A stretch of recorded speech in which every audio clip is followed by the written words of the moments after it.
I was born in Santa Monica, California. I'm a rare LA native. I've always wanted to sing and dance and play music. I actually started out as a singing tap dancer when I was 8. We did a lot of performing at that age, and I think Shirley Temple was probably my first big inspiration when I was a really little girl. Gosh, when I was 17, I began performing, and I got a chance to go on a tour of the Orient with Bob Hope's USO shows, and that was really a fantastic start to my professional performing career. Prior to that, I was in choirs and all that in school, but that was pretty fantastic. They were flying us around in helicopters, and we had huge crowds of men, and they were all very thrilled to see an American woman at that point. Yeah. I went to University High School. I went to Santa Monica College. I also went to UCLA. I studied music at both Santa Monica College and UCLA. But I think the greatest study was just performing and singing for a living and writing and doing studio work as a singer as a way to pay my rent, which is I don't necessarily recommend for anyone, even though it was fun. It was just hard work to get. Once you get the work, it's super fun, when actually. you're in the loop. I always wrote. I remember I rewrote the lyrics to Heart and Soul was my very first. I just thought it was fun, you know, and I always wanted to express myself. And I think I was writing these kind of anthemic, world-themed kind of songs before anybody else did, because I thought, wow, how great to have a voice and be able to spread a message. I was hired to do a session at Cherokee Studios, and I wound up becoming involved with the engineer, and we dated a few times. And our first date, he took me to a place called the Hungry Hunter in Thousand Oaks, and we saw a band, and we had a great time. And at the end of the evening, he said, "Oh, this date has gone so well, but I do have to warn you about something." And I said, "What is that?" He said, "Well, I'm a jinx." I said, "I don't believe that. Lucky for you, I'm not superstitious." He said, "Well, I didn't used to believe that, but things have happened." Anyway, over the course of the next 2-3 weeks that we dated, everything that could possibly go wrong in my life did go wrong, one after another. My car was stolen, all my equipment was stolen, my house was broken into. I was heading to the hospital, all kinds of stuff. He wasn't, and so anyway, I broke up with him. Yeah, smart. He was right. And anyway, some things that happened with him kind of bled into my next big romance, which was this fellow that I dated who had a Porsche and a big fancy house in Bel Air, and he was going to support my career and all this stuff. Of course, he turned out to be a big phony. Anyway, but the roses that he gave me on our first or second date were dying on the table, and my heart was breaking because that romance didn't work out. So I wrote Could Have Been after suffering from heartbreak and not eating for a week and all this stuff.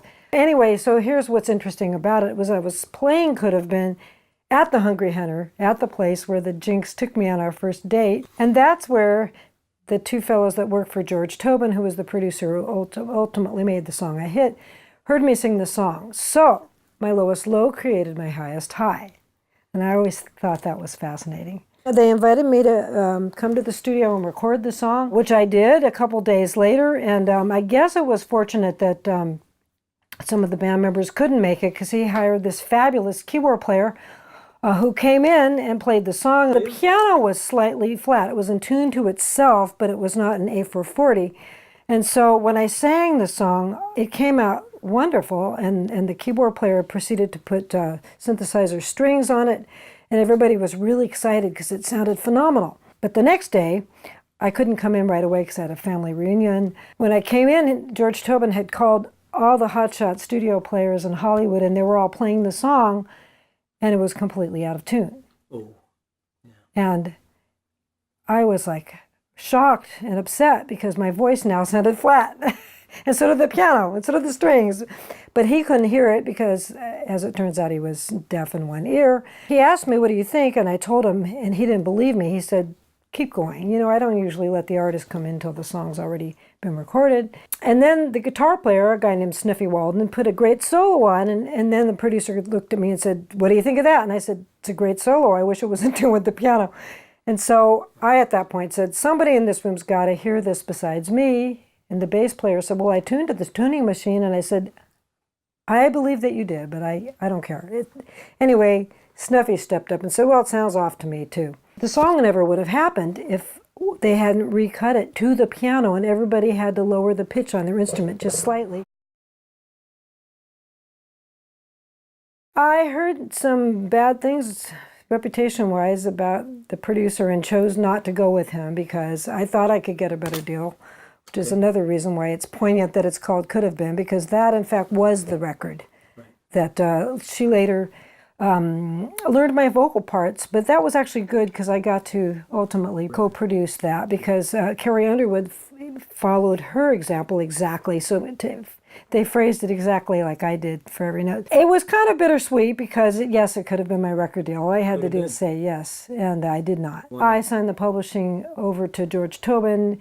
I was in the studio. I was excited. I usually would have been more careful, but I guess it's a good thing because it's better to have half of something than all of nothing, right? God, especially when it's a big something. Yeah. So a couple of years later, George and I were no longer working together. George met Tiffany. He had her record the song.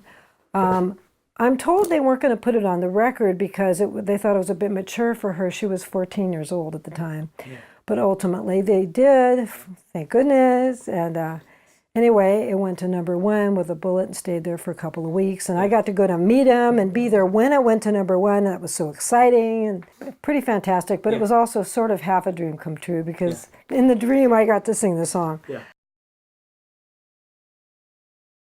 I think it's best to write from your heart and say things that mean something to you. And I have done a lot of assignment writing in the past, but these days I want to say something that's meaningful. And so I'm finishing my new CD. I am licensing my songs for TV and film.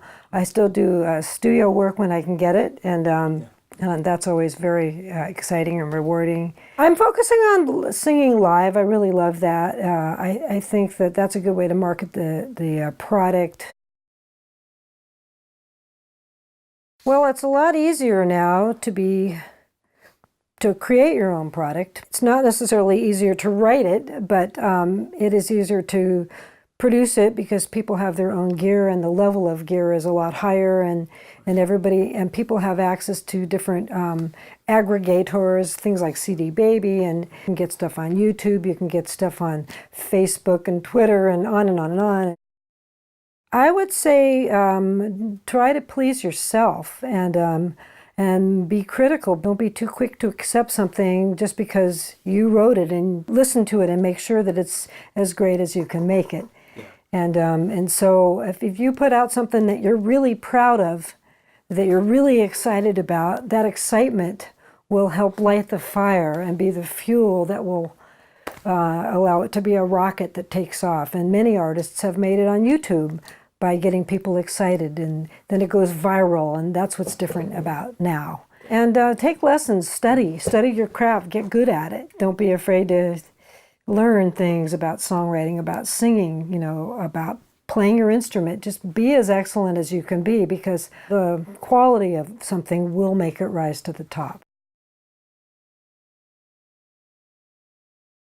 I think that there's a lot of phenomenal songwriters and singers in this town and in many music centers, Nashville, New York, and across the country that have not been heard. For various reasons, I think there's been a very tight grip by the music industry on who gets to be heard.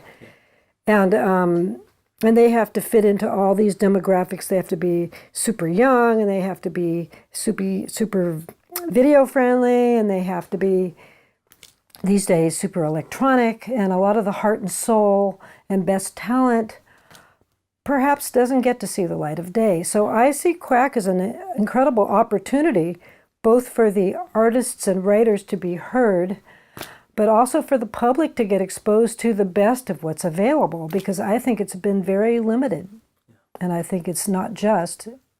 So I think this is great.